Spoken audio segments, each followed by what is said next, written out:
Hello students, in this video lecture we will discuss about integrated rate law. In our last lecture we have already discussed about rate law, that is the relationship between rate of reaction and concentration of reactant.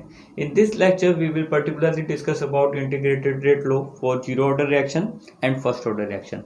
So अगर हम integrated rate law की बात करें तो basically to determine the concentration at any given time we use integrated rate law.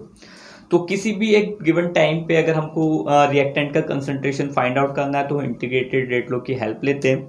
वहीं अगर हम rate लो की बात करें तो वहाँ पे हम रेट ऑफ रिएक्शन को फाइंड आउट करते हैं विद रिस्पेक्ट टू दी और with the help of the concentration of reactant. तो अलग अलग टाइम पे जो हमारे पास कंसंट्रेशन होता है उसकी हेल्प से हम रेट ऑफ रिएक्शन को फाइंड आउट करते हैं. बट इन दिस केस हम क्या करने वाले हैं, हम कंसंट्रेशन को फाइंड आउट करने वाले हैं रिएक्टेंट के किसी एक पर्टिकुलर टाइम पे. सो बेसिकली इंटरकनेक्टेड है, ऐसा नहीं है कि कोई अलग से इक्वेशन है हमारे पास. हम जस्ट क्या करते हैं, जो रेट लो है उसी का इंटीग्रेशन करते हैं जिससे हमारे पास क्या है कि रिलेशनशिप स्टेबलाइज हो जाता है between the concentration of reactant and time. So अगर हम जीरो ऑर्डर रिएक्शन की बात करें तो rate of reaction is proportional to the zero power of concentration of reactant. तो एक्सप्रेशन हमको पता है रेट, हम रेट को change in reactant with respect to the time consider कर सकते हैं. माइनस साइन इंट्रोड्यूस करते हैं क्योंकि जो चेंज होता है रिएक्टेंट में वो नेगेटिव होता है. हमारे पास जो वैल्यू है कंसंट्रेशन की रिएक्टेंट की वो डिक्रीज होती है with respect to the time. तो जो डिफरेंस है या चेंज इन कंसंट्रेशन है रिएक्टेंट का वो नेगेटिव होता है. सो हमको नेगेटिव साइन इंट्रोड्यूस करना पड़ता है. तो ये डायरेक्टली इक्वल होता है किसके, हमारे पास जो जीरो पावर है रिएक्टेंट की उसके, और साथ ही साथ हमारे पास क्या होता है यहाँ पे रेट कांस्टेंट है. सो अगर हम इसको सिंप्लीफाई करें तो सिंप्लीफाई करने पे हमारे पास क्या है कि नेगेटिव साइन को हम जो है राइट साइड शिफ्ट कर सकते हैं और जो हमारे पास डेल टी है वो हम कांस्टेंट के साथ इंट्रोड्यूस कर सकते हैं. सो अगर हम इन दोनों का इंटीग्रेशन करें तो जैसा हमको फॉर्मूला पता है integration of d x equal to x, तो हमारे पास यहाँ पे भी आप कांस्टेंट कंसीडर कर सकते हैं, 1 कंसीडर कर सकते हैं. ठीक इसी तरीके से डी टी के आगे भी जो हमारे पास जो फंक्शन है वो कांस्टेंट है. सो दोनों के लिए हम इसी एक्सप्रेशन का यूज़ करेंगे, इसी रिलेशन का यूज़ करेंगे इंटीग्रेशन की. तो हमारे पास कुछ इस तरीके से वैल्यूज कन्वर्ट हो जाएंगी इंटीग्रेशन करने पे. तो आर यानी कि concentration of reactant is equal to minus k t plus i. I यहाँ पे इंटीग्रेशन कांस्टेंट है जिसको आपको इंट्रोड्यूस करना पड़ेगा और इसकी वैल्यू को हम फाइंड आउट करेंगे एक कंडीशन को यहाँ पे यूज़ करके. सो जो कंडीशन है वो क्या है, at t equal to zero. जब हमारे पास टाइम जीरो है यानी कि जब रिएक्शन स्टार्ट नहीं हुई है, कोई भी चेंज नहीं होगा रिएक्टेंट में, पूरा का पूरा हमारे पास क्या है कि रिएक्टेंट जितना हमने ले रखा है वही है, यानी कि इनिशियल वैल्यू है हमारे पास किसकी, रिएक्टेंट की. तो रिएक्टेंट का कंसंट्रेशन हमारे पास इक्विवेलेंट हो जाएगा किसके, आर नोट के, दैट मीन्स इनिशियल कंसंट्रेशन के. सो इन वैल्यूज को पुट करेंगे हम इस एक्सप्रेशन में. सो हमारे पास आई की वैल्यू कन्वर्ट हो जाएगी किसके इक्विवेलेंट, आर नोट के इक्विवेलेंट. देन फिर आई की वैल्यू को हम पुट कर देंगे इक्वेशन 1 में. तो हमारे पास जो एक्सप्रेशन है वो इस तरीके से रीअरेंज हो जाएगा.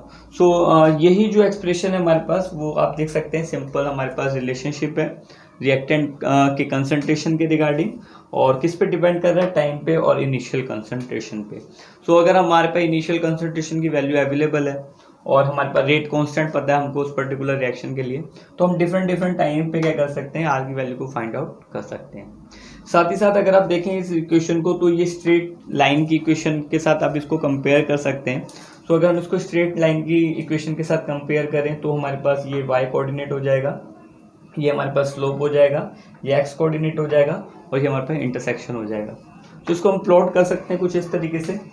y एक्सिस पे कंसंट्रेशन ऑफ r है, दैट मीन्स r, और जो x एक्सिस है वहाँ पे हमारे पास टाइम है, चेंज इन टाइम जो है, और जो इंटरसेक्शन पॉइंट है वो आर नॉट पे इनिशियल कंसंट्रेशन की वैल्यू, और स्लोप चूंकि नेगेटिव है तो हमारे पास कुछ इस तरीके से जो चेंज है कंसंट्रेशन ऑफ रिएक्टेंट में वो नेगेटिव है, डेट मीन्स डिक्रीज होता जाएगा टाइम के साथ. तो स्लोप हमारे पास नेगेटिव आएगा जो कि हमारे पास के है, ये नेगेटिव साइन के साथ. तो ये नेगेटिविटी को दिखा रहा है, क्योंकि अगर आप इसको फाइंड आउट करेंगे तो स्लोप हमारे पास यहाँ पे नेगेटिव वैल्यू के साथ आएगा. तो इस इक्वेशन को हम इस तरीके से ग्राफिकल वे में रिप्रेजेंट कर सकते हैं, और यही इक्वेशन हमारे पास क्या है, integrated rate law for zero order reaction. So इसकी हेल्प से आप डिफरेंट टाइम पे रिएक्टेंट की कंसंट्रेशन को फाइंड आउट कर सकते हैं अगर आपके पास इनिशियल कंसंट्रेशन की वैल्यू अवेलेबल है और आपके पास उस पर्टिकुलर रिएक्शन के लिए रेट लो अवेलेबल है. ठीक इसी तरीके से अगर हम बात करें फर्स्ट ऑर्डर रिएक्शन की, तो basically rate of reaction is proportional to the first power of the concentration of reactant. तो जैसे यहाँ पे हमारे पास 0 पावर होती है रिएक्टेंट की, फर्स्ट ऑर्डर में हमारे पास 1 पावर आप कह सकते हैं कि वहाँ पे हमारे पास डिपेंडेंसी है रेट ऑफ रिएक्शन की कंसंट्रेशन पे।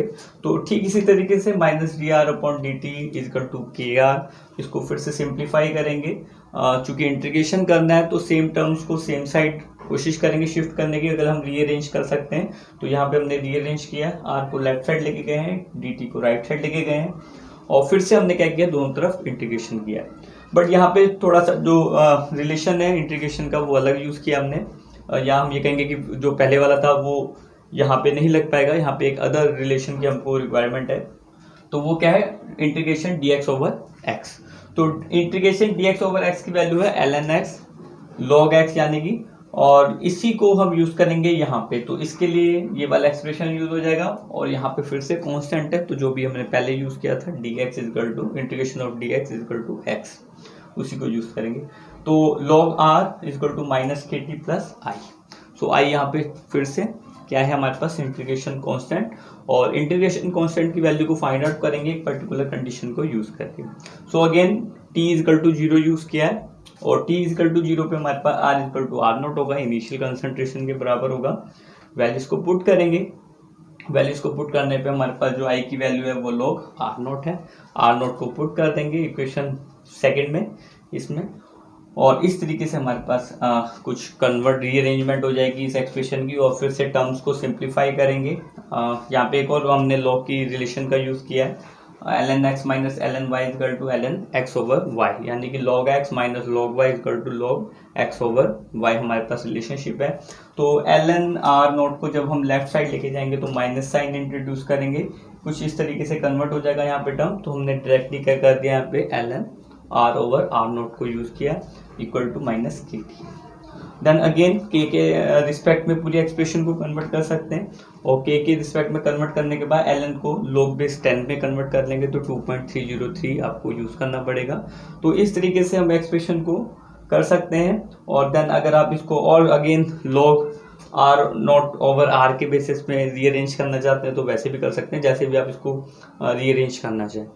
सो इस एक्सप्रेशन को फिर से हम स्ट्रेट लाइन की इक्वेशन के साथ कंपेयर कर सकते हैं, और जब हम कंपेयर करेंगे तो हमारे पास कुछ इस तरीके से रिलेशनशिप स्टेबलाइज हो जाएगा। तो यहाँ पे जो ये टर्म है log r0 ओवर r, ये हमारे पास y एक्सिस के कोऑर्डिनेट को रिप्रेजेंट करेगा।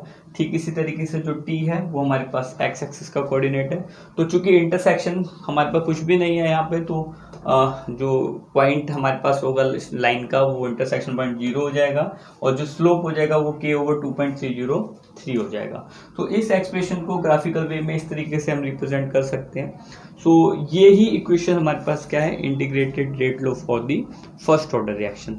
सो integrated rate law for zero order reaction ये है, और integrated rate law for first order reaction हमारे पास ये है। तो यहाँ पे भी आप देख सकते हैं, अगर हमारे पास r0 की वैल्यू है, इनिशियल कंसंट्रेशन अवेलेबल है हमारे पास रिएक्टेंट का, और हमारे पास उस पर्टिकुलर रिएक्शन के लिए रेट कांस्टेंट की क्वांटिटी वैल्यू अवेलेबल है, तो हम डिफरेंट टाइम पे क्या कर सकते हैं, r की वैल्यू को फाइंड आउट कर सकते हैं। तो फ्रेंड इस तरीके से इंटीग्रेटेड रेट लॉ को यूज़ करके हम डिफरेंट टाइम पे जो कंसंट्रेशन है रिएक्टेंट का उसको फाइंड आउट कर सकते हैं। तो दोनों ही रिलेशनशिप रेट लॉ और इंटीग्रेटेड रेट लॉ काफ़ी इंपॉर्टेंट है, वो आपको प्रोवाइड कराता है relationship between rate of reaction with concentration of reactant, और यहाँ पे concentration of reactant with respect to the time. तो ये था हमारा आज का lecture. We will discuss some other topic in our next lecture. Thank you very much for watching this video.